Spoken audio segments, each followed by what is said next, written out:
Que bom estarmos juntos para a leitura de mais um capítulo da Palavra de Deus no Reavivados por Sua Palavra. Hoje nós vamos ler Naum, capítulo 2. E eu gostaria de fazer uma oração com você para Deus nos dar sabedoria para compreender e também para praticar o que acabamos de ler. Tudo bem? Vamos juntos? Querido Pai, bondoso Deus, quero pedir a Tua sabedoria para entender a Tua Palavra e também para praticá-la. Nós oramos em nome de Jesus. Amém. Bem, o capítulo 2 de Naum, ele apresenta os temíveis e vitoriosos exércitos de Deus contra Nínive. Aliás, nós estamos vendo que todo o livro de Naum, ele fala sobre Nínive. Até um outro lado, porque o livro de Jonas fala de Nínive, Deus levando um homem, o homem vai, Jonas prega para Nínive, e os habitantes se convertem, se arrependem de seus pecados, mudam de atitude. E aqui na 1 nós temos então a ira de Deus sobre Nínive. Mas o que aconteceu?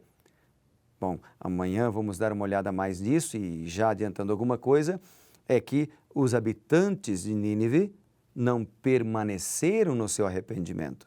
Uma coisa é arrepender-se dos pecados, é pedir perdão a Deus, e a outra coisa é manter-se do lado de Deus. Vamos dar uma lida juntos no capítulo 2, desde o versículo 1, diz assim: o destruidor sobe contra ti, ó Nínive. Guarda a fortaleza, vigia o caminho, fortalece os lombos, reúne todas as suas forças, porque o Senhor restaura a glória de Jacó como a glória de Israel. Porque saqueadores o saquearam, destruíram seus sarmentos. Os escudos dos seus heróis são vermelhos, os homens valentes vestem escarlata, cintila o aço dos carros no dia do seu aparelhamento e vibram as lanças.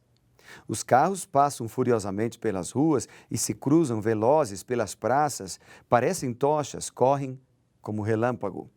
Os nobres são chamados, mas tropeçam em seu caminho. Apressam-se para chegar ao muro e já encontram o testudo inimigo armado. As comportas dos rios se abrem e o palácio é destruído. Está decretado, a cidade rainha está despida e levada em cativeiro. As suas servas gemem como pombas e batem no peito. Nínive, desde que existe, tem sido como um açude de águas. Mas agora fogem. Para aí. Clama-se, mas ninguém se volta. Saqueai a prata, saqueai o ouro, porque não se acabam os tesouros, há abastança de todo objeto desejável. Há vacuidade, desolação, ruína, o coração se derrete, os joelhos tremem, em todos os lombos há angústia e o rosto de todos eles empalidece. Onde está agora o covil dos leões e o lugar do pasto dos leozinhos, onde passeavam o leão e a leoa e o filhote do leão sem que ninguém os espantasse? O leão arrebatava o bastante para seus filhotes, estrangulava a presa para suas leoas e enchia de vítimas as suas cavernas e os seus covis de rapina.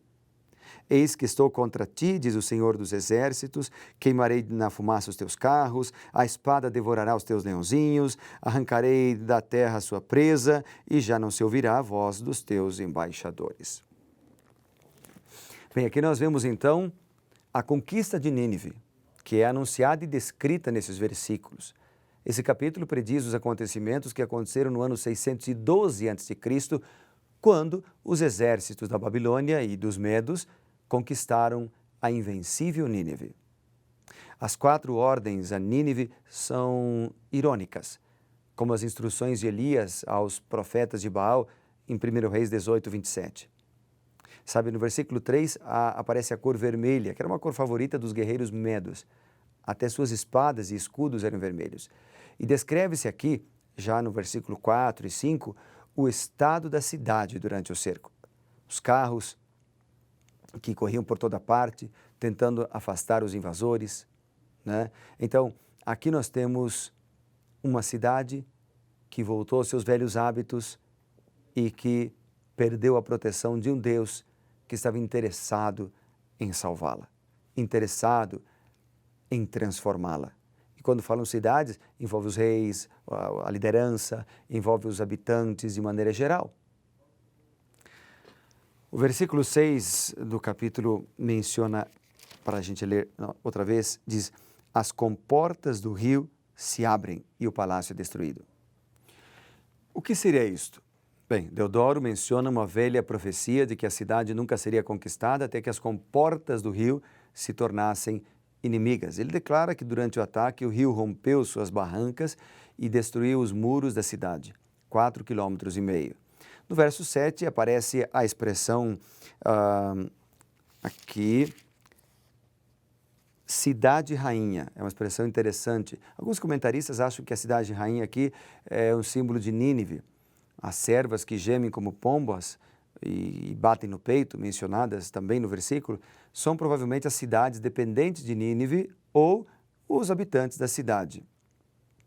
Depois, no versículo 9 e 10, então é mencionado o saque da cidade. A grande e rica cidade é reduzida a nada. Como a queda do seu poder e riqueza, Nínive é descrita aqui no versículo 10, de maneira patética, não é? O verso 10 então diz: há vacuidade, desolação, ruína, o coração derrete, os joelhos tremem, em todos os lombos a angústia e o rosto empalidece. Então, aquilo que era uma grande cidade, que era uma cidade praticamente intransponível, como já mencionamos aqui, ela acabou sendo destruída porque abandonou a Deus. Nínive, a cidade que era tão orgulhosa, que era forte, rica, independente de Deus, é reduzido a nada pelo Senhor dos Exércitos e nunca mais reinará. Sabe, isso aqui é muito forte porque mostra que nada nesse mundo durará para sempre. Há pessoas que creem que durarão para sempre. Nada nesse mundo durará para sempre e por isso é que nós precisamos nos apegar a Deus. Os bens materiais passarão. A fama pode até, teu nome pode até ficar escrito nos livros de história, mas nem todos se lembrarão de ti. E mesmo que se lembrem, a sua vida passará e você não saberá disto. Portanto, como tudo nesse mundo é passageiro, nós precisamos nos apegar àquele que é eterno, que é Deus.